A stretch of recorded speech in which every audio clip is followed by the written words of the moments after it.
What is going on, YouTube? I am Germ here. Today, on January 8th, Riot has announced all of their new changes for the 2020 Season 10 of the LCS. People have been really hyped, been really excited, anticipating what these new changes were going to be. Riot's been talking about making some new changes to both the summer and the spring split for a while now, but they have released all the new changes. So today we're going to be running through all of that. Changes coming to LCS, Academy, the playoff formats, how teams qualify for Worlds, all of that information coming to you. So make sure you stick around for the whole video. We're going to be running through a ton of stuff, but it's all very, very exciting. Real quick, I just wanted to say that this channel has been doing so well lately. I've been motivated so greatly to keep making videos because we've been getting a ton of views, a ton of great feedback, a ton of subscribers. Everything has been going really well. So let's keep that going. If you aren't subscribed yet, but you enjoy my content, if you want to support me, if you like what I do here on this channel, definitely subscribe and check me out over at my Twitch stream.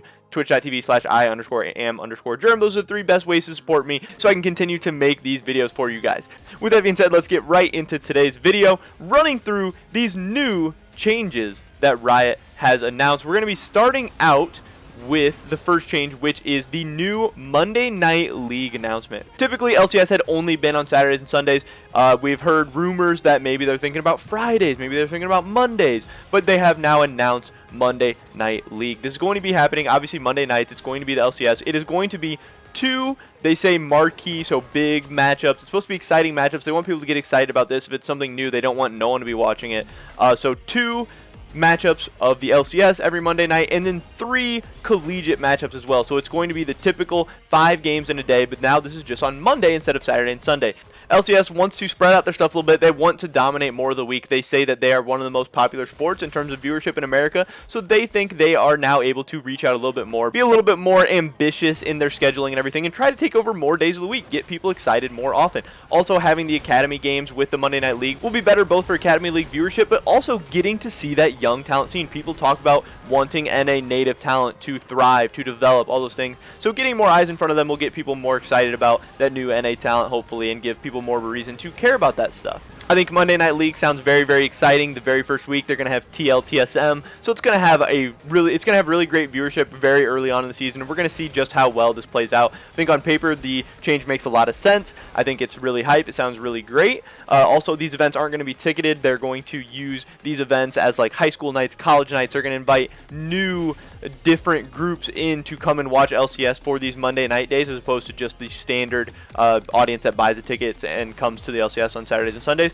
So I think that's another awesome opportunity for them to branch out to new viewers, different demographics, different groups and stuff. So I think they've planned out this new Monday Night League very well, and I think it's really hype. They're going to be pushing it a ton. They want this to do well. They want their new ideas to succeed. So we're going to have huge matchups, marquee matchups. They're going to have flex scheduling later on in the year to get the best teams playing in these Monday Night League matchups as the year goes on. But they say they don't want to take away from Saturday and Sunday too much, so it's not going to be just TL and TSM on Monday Night League every single week. They want to get exposure for all of their teams, so they're going to mix up the matchups and things, but they want to have matchups that people are excited about in the end. So that is one thing that they announced, that Monday Night League. Very exciting. Next, they announced another way to highlight Academy talent, and that is Academy Rush. They're starting a new Academy broadcast on Fridays with 4 Academy games being played simultaneously. They're going to be jumping from Academy game to Academy game. They're kind of basing this off something like NFL Red Zone, where whenever a team's in the Red Zone, you jump to that game, so you're getting to see scoring plays, you're getting to see highlights. That's what they want to do with Academy League. So for a while, they've had this problem with what do we do with Academy? Viewership has been pretty garbage. People aren't getting excited about it. People aren't even watching it. So what are we kind of doing? We're kind of wasting our time with all this. So this is their new idea, and I'm really excited about this. I never really thought of something like this being able to work for League of Legends, but I think it makes a ton of sense, even if it is just instant replays of games happening, or maybe there's, teams are getting around Baron, or teams are getting ready to end, or there's a big dragon fight coming up. Switching to that game rather than us just having to watch through 30 minutes of a boring game with players that we've never even heard of, players that we don't even know. You know, the average fan doesn't know Academy talent.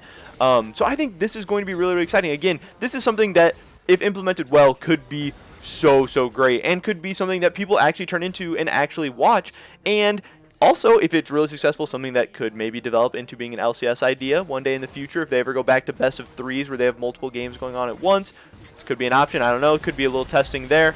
But It could also fail. It could just be another thing where nobody really wants to watch Academy anyway, so maybe it isn't that successful. But I at least love this idea. In theory, I think it sounds very, very great. We'll see how that all works out. But yeah, another really ambitious, really different out there idea that Riot is trying out this year. So Academy Rush, that is thing number 2. The next, probably the biggest changes overall, is the new playoff format and the new Worlds qualifying system for the LCS. So in the spring split, NA is going to have the playoff format that the LEC had. This format where the 1 and 2 seed, they get a bye, they play each other in the first round, the winner goes straight to the championship, the loser goes into the regular bracket, they play, it's top 6. Top 6 pretty standard to what the LCS is used to, but then that's going to be the new playoff format, which is going to create more hype playoff matchups. Getting to see the 1 and 2 seed play is going to be great because that's the teams that were obviously the 2 best teams in the regular season, and they don't always meet up in the finals, but people usually want to see them play. So they get to play a game, and then we eventually have the normal championship anyway. But the difference in Spring Split for 2020 is that the winner is just going to go to MSI, and that's it. There's nothing.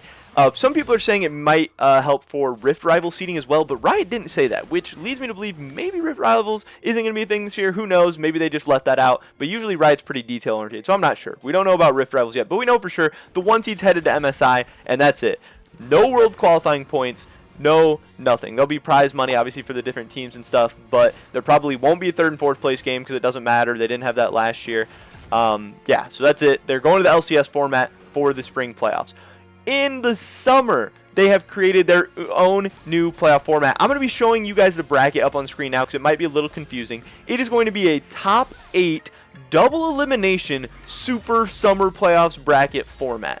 Really, really crazy. So pretty much, it's going to be top 8 also. So 8 teams are going to be getting in the playoffs. They're getting rid of the gauntlet entirely. So some people are like, top 8 teams is too much. Well, the gauntlet included like the top 7 or 8 teams anyway. So this is just a way of, instead of having this really hype playoffs and then the hype kind of dies out at the end because all the teams just go right back into the gauntlet and then they run it all again. Kind of the gauntlet ends up being more hype than the summer playoffs in some ways. They're throwing it all together, which I think is a great change because, in my opinion, while the gauntlet was really hype, it did kind of kill the hype of the summer playoffs a little bit. Also, the gauntlet dragged on for so long. The summer playoffs ended, and we had to wait to finally see who was going to go to Worlds and stuff. So all the Worlds implications are going to be in this summer playoff format. The first 2 seeds are going to get a bye, you see, and then the 3 through 6, they all play each other, and then the 7 and 8 are just placed directly into the loser's bracket. So it's kind of like pseudo double elimination. The 7 and 8 seed, they're just placed directly into the loser's bracket. So, I mean, you're definitely playing from behind the 8 ball if you're the 7 and 8 seed. So it's not like, oh, 8 teams too much, they're just going to have a fair shot to win it after sucking all year or whatever. But no, there is a major disadvantage. And then just a straight double elimination bracket up until the finals, where actually this is kind of the part where people are complaining and have kind of a problem with this. The team who makes it to the finals from the winner's bracket actually, as far as we know, as far as Riot has announced, has no advantage in the finals. They don't get a game up. If they lose, they're just done. So theoretically, a team could have 1 series loss and lose the whole thing if they lose to the loser's bracket winner in the finals, which has people a little bit upset. People don't really like that too much, but in the end, they're both going to Worlds as a 1 and 2 seed, so I think that's kind of Riot's idea there, that you're both going to Worlds, now play for the 1 and 2 seed. You know, like whoever wins the winner's bracket, you're going to Worlds. Whoever wins the loser's bracket, you're going to Worlds. Now play for the 1 and 2 seed. So I think it kind of makes sense. It's kind of a little gripe that people have because maybe the winner of the summer finals won't really be the winner if they both had 1 loss. But that won't be too big of a deal in the end, I don't think. And maybe they could even change that because it does seem kind of stupid. But even if they don't change it, I don't think it's the end of the world. But this playoff format is going to be super, super hype. There's going to be so much pressure on all these teams. I also love the changes of making Spring Split pretty much not matter. I think that's going to be great for so many teams. People are talking about, oh, we need to develop NA talent, blah, blah, blah, blah, blah. Well, there's too many meaningful games and too few games to develop that talent. But now that Spring Split doesn't matter, it is going to be a time for teams to gel, for teams to experiment, for things to try things out, really getting ready for that summer split. And I think that is going to be better for talent across all of North America. Teams are actually going to get to take risks for the very first time ever, because unless you're trying to win the split, which only a handful of teams are, the rest of the teams need to be experimenting, getting ready for that summer split run, because then you need to get top 8 super bad. And if you get top 8, everybody's got a chance. So you need to prepare, you need to develop talent, you need to try out new things. So I think that is great. I think that is going to be awesome. Even though it might make the spring split matter a little less, I don't think the spring split really mattered in the end anyway. The only thing that would happen is that if you performed poorly in spring split, you would need to win the summer split to even have a chance, so that kind of felt bad. Teams were kind of doomed going into summer split. Now all teams are going to have life going into summer split. It's going to get fans more excited. It's going to give teams more of a reason to really go hard for it. Also, if you won the split in spring split and then kind of shit the bed in the summer, you still made it to Worlds, even though you weren't even one of the top 3 teams. You weren't even one of the top 3 teams heading into Worlds, and I think that really killed some of the hype for Worlds anyway. I think you want your 3 best teams from summer going to Worlds, so I really do love this change. It'll be crazy to see how this bracket plays out. The first round is going to be a 4-day event. They said the second round is going to be a 4-day event just because there's so many games to get in. It's going to be a ton of just very exciting League of Legends games. The playoffs are really going to be so great. So I'm definitely excited. I hope you guys are excited too. But that's pretty much it for this video, guys. Those are all the new LCS changes. Running through that stuff again real quick. Monday Night League, Academy Rush, new playoff changes, new Worlds qualifying changes. Ton of new stuff coming to the LCS. Some of it's going to work out. Some of it's going to be amazing. Some of it probably won't. Some of it will probably be terrible and never happen again. But here's everything that they're planning for the 2020 season. They're planning for it to be a big, great one. Let's see what's successful. Let's see what we like. Let's see what we don't like. I can't wait. I'm so excited for the LCS to start. I want it to get here already. But yeah, that's just me. Definitely subscribe. Stay up to date on all my latest League of Legends content. We got tons of just random videos like this coming to you. Also a ton of guides, content to help you get better at the game. We want to see you climbing, all that great stuff. Yeah, definitely drop a like if you enjoyed this video. Let me know. Do you guys like this kind of video? Do you like a different kind of video that I do? Is there some kind of video you want to see me make? Definitely leave that comment down below. I would definitely appreciate seeing that stuff. But yeah, hopefully I see you guys in the next video. Until then, peace.